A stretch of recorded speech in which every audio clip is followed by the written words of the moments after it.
Bismillahirrahmanirrahim. Assalamualaikum warahmatullahi wabarakatuh. Apa kabar teman-teman semuanya? Kita akan menjelaskan tentang RPP Pendidikan Agama. Jadi pendidikan agama ini adalah 2 SKS yang dikoordinatori oleh saya sendiri, yaitu Rahmaya Nova Handayani. Teman-teman bisa panggil saya dengan panggilan Bu Nova.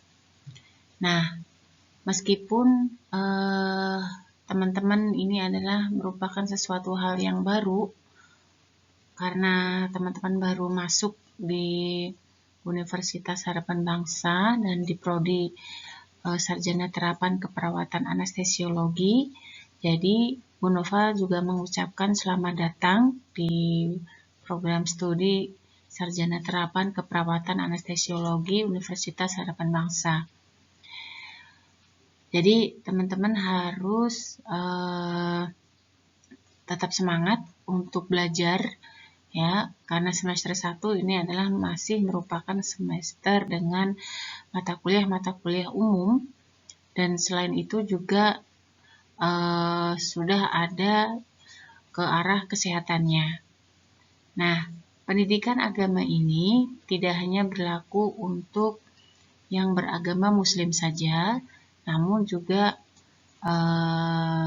semua agama yang ada di Prodi Keperawatan Anestesi ini nanti akan kita sampaikan. Namun untuk sementara dosen yang tim mengajar pada dosen pendidikan agama ini untuk sementara masih kita sampaikan di agama Islam, Kristen dan Katolik, ya, karena untuk pendidikan di luar agama Islam, Kristen dan Katolik kami belum mendapatkan datanya, sehingga nanti bagi teman-teman yang beragama di luar agama Muslim, Kristen dan Katolik, ini nanti tetap akan mendapatkan hak yang sama. Nah, pendidikan agama ini untuk dosennya dengan agama Islam itu nanti akan diampu oleh Bu Ana, ya. Terus kemudian juga tim dengan Bapak Teguh. Untuk agama Kristen ini adalah dengan Bu Tiwa, dan untuk agama Katolik dengan Bapak Ari Setiawan. Nah, nanti di sini pembelajaran masih online karena masih dalam situasi pandemik ini. Jadi kita berharap semoga pandemik ini cepat berlalu dan kita bisa bertatap muka dengan pembelajaran yang semestinya. Semoga dengan sistem pembelajaran online ini tidak menyurutkan semangat teman-teman untuk tetap belajar, ya. Pendidikan agama ini 2 SKS, ya, dengan tim teaching yang sudah tadi Bu Nova sebutkan, dengan koordinator Bu Nova, masing-masing koordinator dan tim teaching.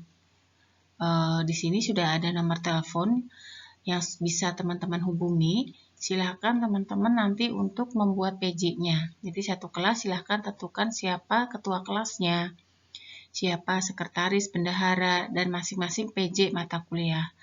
PJ ini adalah bertugas untuk menghubungi setiap dosen yang masuk atau mengingatkan. Jadi online ini bisa dengan live Zoom atau Gmeet, atau dengan rekaman dengan seperti yang sekarang Bu Nova lakukan, ya. Kalau misalnya ada kendala, teman-teman bisa menghubungi saya sebagai koordinator, ya.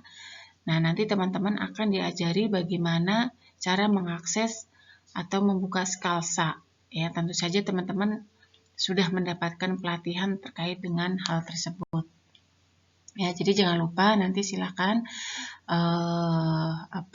tentukan siapa PJ mata kuliah pendidikan agama ini. Sebelum kita akan belajar lebih jauh tentang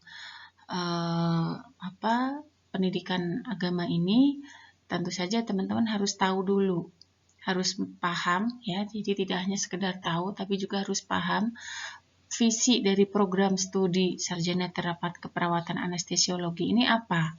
Jangan sampai teman-teman ibarat sudah terjun memilih prodi sarjana terapan keperawatan anestesiologi di UHB namun tidak tahu apa program unggulan yang ada di prodi ini. Perlu teman-teman ketahui bahwa program unggulan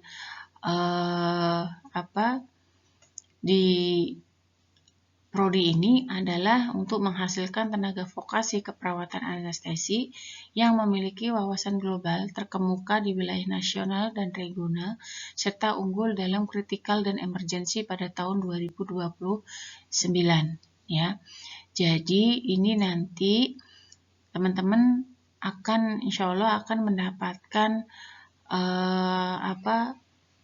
kajian terhadap kritikal dan emergensi, bagaimana kegawadaruratan dan kekritisan ya dalam bidang keperawatan anestesi. Jadi ini akan berbeda dengan institusi-institusi di sarjana terapan keperawatan anestesiologi di tempat lain ya, mungkin tempat lain mempunyai program unggulan sendiri. Nah, nanti critical dan emergency ini nanti akan ada SKS-nya di semester 5 dan di semester 8 ya. Jadi ini total SKS dari critical dan emergency ini ada 10 SKS ya, 10 SKS. Jadi kalau misalnya ditanya dan Anda paham tidak dengan visi misi program studi yang Anda sudah pilih ini, kita harapkan Anda sudah paham ya ke arah critical dan emergency. Nah, untuk pendidikan agama ini tentu saja akan membahas tentang bagaimana kaidah-kaidah dalam agama. Namun di sini dititik beratkan pada penerapan beragama dalam etika keperawatan anestesi.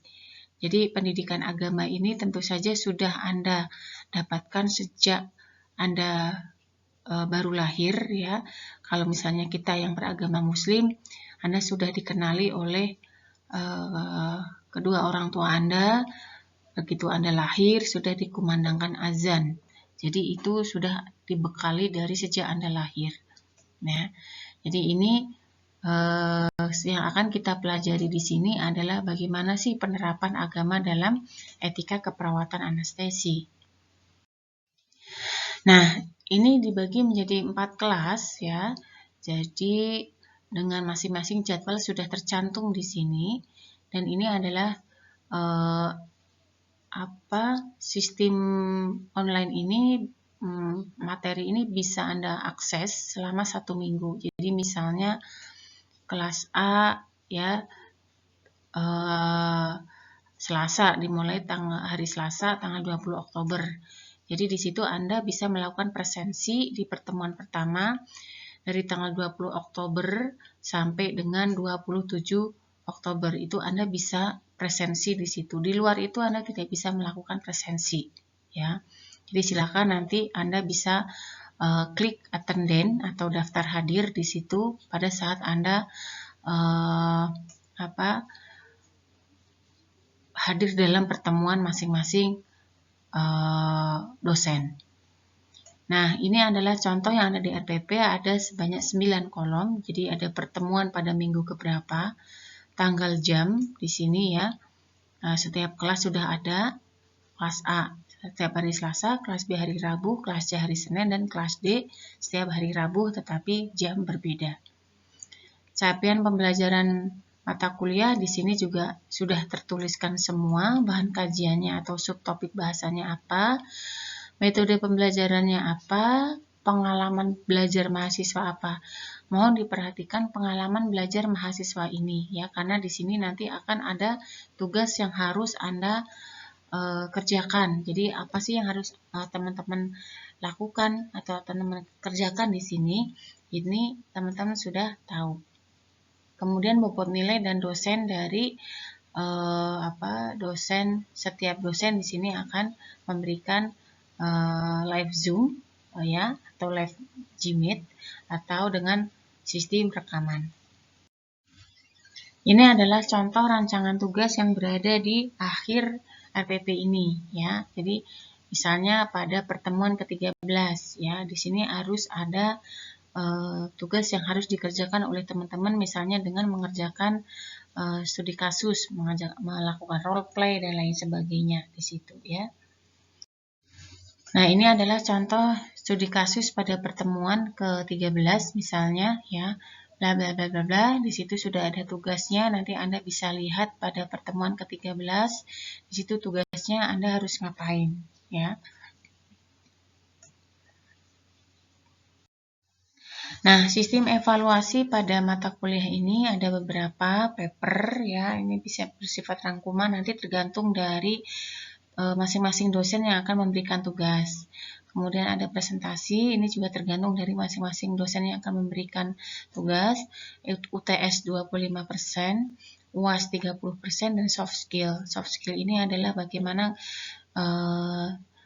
kinerja atau sopan santun Anda dalam mengikuti mata kuliah ini memiliki bobot 15% ya.